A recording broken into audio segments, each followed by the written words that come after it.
A suspected missile test out of North Korea has failed, according to South Korean officials.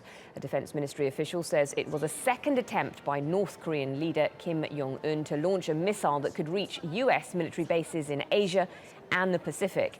Officials say the mid-range missile crashed seconds after liftoff on Thursday. Pyongyang has been angry over annual South Korean-US military drills. North Korea calls them a rehearsal for an invasion. Well, let's cross live now to Seoul, where we can speak to Jack Barton. Jack, this is not the first time we've seen missile attempts. How is Seoul reacting to this latest one?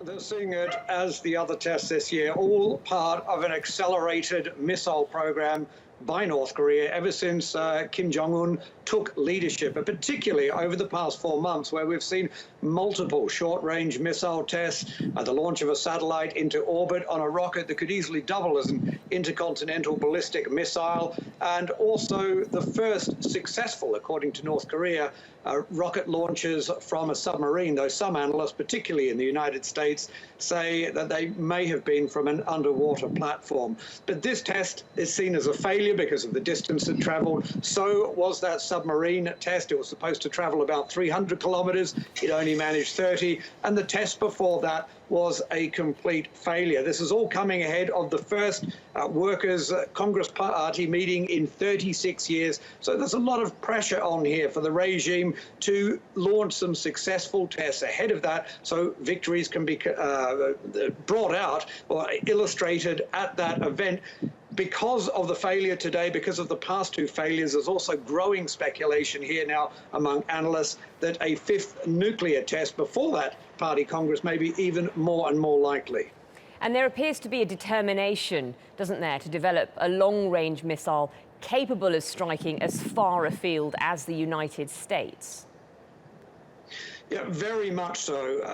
That is the stated aim of Pyongyang. They haven't made any attempt to hide this. And the two, it's very much tied into the nuclear program. So what we're seeing is the missile program and the nuclear program running in parallel, the development. And what we saw with the last test, it was very much about building a more powerful bomb. The North claimed it was a hydrogen bomb.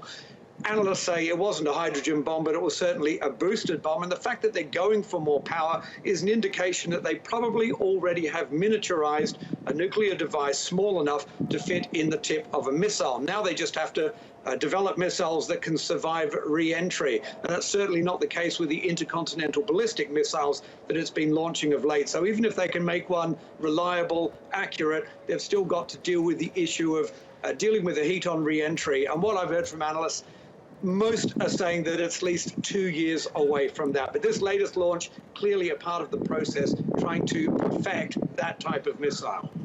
OK, Jack Barton in Seoul, thank you.